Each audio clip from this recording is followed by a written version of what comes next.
Item ಯಾವುದೇ ಇರಲಿ try ಮಾಡಿ ಆಚಿ ಚಿಕನ್ ಮಸಾಲಾ. ಬೆಂಗಳೂರಿನಲ್ಲಿರುವಂತಹ ಜನರಿಗೆ ಒಂದ್ ಕಡೆ ಟ್ರಾಫಿಕ್ ಕಿರಿಕಿರಿ, ಮತ್ತೊಂದು ಕಡೆ ಜನರಿಗೆ ಸಹಾಯ ಆಗ್ಲಿ ಅಂತ ಫುಟ್ಪಾತ್ ಗಳ ನಿರ್ಮಾಣ ಆಗಿದೆ. ಆದ್ರೆ ಫುಟ್ಪಾತ್ ಗಳು ಕೂಡ ಜನಸಾಮಾನ್ಯರಿಗೆ ಸೇಫ್ ಅಲ್ವಾ ಅನ್ನುವಂತಹ ಪ್ರಶ್ನೆ ಇದೆ. ಕಾರಣ ಇದೇ ಫುಟ್ಪಾತ್ ಮೇಲಿದ್ದಂತಹ ಚರಂಡಿಯಿಂದ ಒಬ್ಬ ವ್ಯಕ್ತಿಯ ಜೀವನೇ ಹೋಗಿದೆ ಅಂತೆ. ನೋಡಿ, ಬೆಂಗಳೂರಲ್ಲಿ ಫುಟ್ಪಾತ್ ಗಳು ಇರುವ ವಿಚಾರಕ್ಕೆ ಸಂಬಂಧಪಟ್ಟಂತೆ ಸ್ವಲ್ಪ ಎಚ್ಚರವಾಗಿರಿ. ಫುಟ್ಪಾತ್ ಮೇಲೆ ಓಡಾಡಿದ್ರೆ ಅಪಾಯ ಫಿಕ್ಸ್. ಅಧಿಕಾರಿಗಳ ನಿರ್ಲಕ್ಷ್ಯಕ್ಕೆ ಜೀವ ಹೋದ್ರೂ ಕೂಡ ಆಶ್ಚರ್ಯ ಪಡಬೇಕಾಗಿಲ್ಲ. ಫುಟ್ಪಾತ್ ನಲ್ಲಿರೋ ಚರಂಡಿ ಮುಚ್ಚಿಸದೆ ಅಧಿಕಾರಿಗಳ ನಿರ್ಲಕ್ಷ್ಯ ಅಂತೆ. ಫುಟ್ಪಾತ್ ಮೇಲೆ ಮರದ ಹಲಗೆ ಇಟ್ಟು ಹೋಗಿದ್ದಾರಂತೆ ಸಿಬ್ಬಂದಿ. ವ್ಯಕ್ತಿ ಜೀವ ಹೋಗಿಲ್ಲ, ಹೋಗಬಹುದು ಅನ್ನುವಂತಹ ಆತಂಕ. ಇದರ ಮೇಲೆ ಕಾಲಿಟ್ಟು ಚರಂಡಿಗೆ ಒಬ್ಬ ವ್ಯಕ್ತಿ ಬಿದ್ದಿದ್ದಾರಂತೆ. ದೃಶ್ಯ ನೋಡ್ತಾ ಇದ್ದೀರಿ. ಫುಟ್ಪಾತ್ ಮೇಲೆ ಆರಾಮಾಗಿ ನಡ್ಕೊಂಡು ಹೋಗ್ತಾ ಇರ್ತಾರೆ ವ್ಯಕ್ತಿ.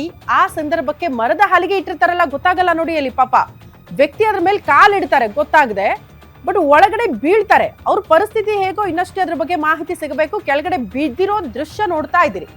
ಯಾರಿಗಾದ್ರೂ ಜೀವಕ್ಕೆ ಹೆಚ್ಚು ಕಡಿಮೆ ಆದ್ರೆ ಯಾರು ಜವಾಬ್ದಾರ್? ಕಂಪ್ಲೀಟ್ ಆಗಿದ್ರೆ ಮುಚ್ಚಿಸೋ ಪ್ರಯತ್ನ ಆಗಲ್ಲ, ಮರದ ಹಲಗೆ ಇಟ್ಟು ನಿರ್ಲಕ್ಷ್ಯ ಅಂತೆ. ಪಾಪ ಜನಸಾಮಾನ್ಯರಿಗೇನು ಗೊತ್ತಾಗುತ್ತೆ? ಫುಟ್ಪಾತ್ ಅನ್ನೋ ಕಾರಣಕ್ಕೆ ಆರಾಮಾಗಿ ಓಡಾಡ್ಕೊಂಡು ಹೋಗ್ತಿದ್ದಾರೆ. ಅದ್ರ ಮೇಲೆ ಕಾಲಿಟ್ರು, ಕೆಳಗಡೆ ಬಿದ್ದಿದ್ದಾರೆ ವ್ಯಕ್ತಿ. ಓಕೆ, ಆರಾಮಾಗಿದ್ದಾರೆ. ಅವ್ರು ಆಚೆ ಬಂದ್ರು. ಅಲ್ಲಿ ಸ್ಥಳೀಯರ ಸಹಾಯ ಮಾಡಿ ಅವ್ರನ್ನ ಮೇಲೆತ್ತಿದ್ದಾರೆ. ದೃಶ್ಯ ನೋಡ್ತಾ ಇದ್ರಿ. ಪುಟ್ ಮಕ್ಕಳು ಆಟ ಆಡುವಾಗ ಬಿದ್ದುಬಿಟ್ರೆ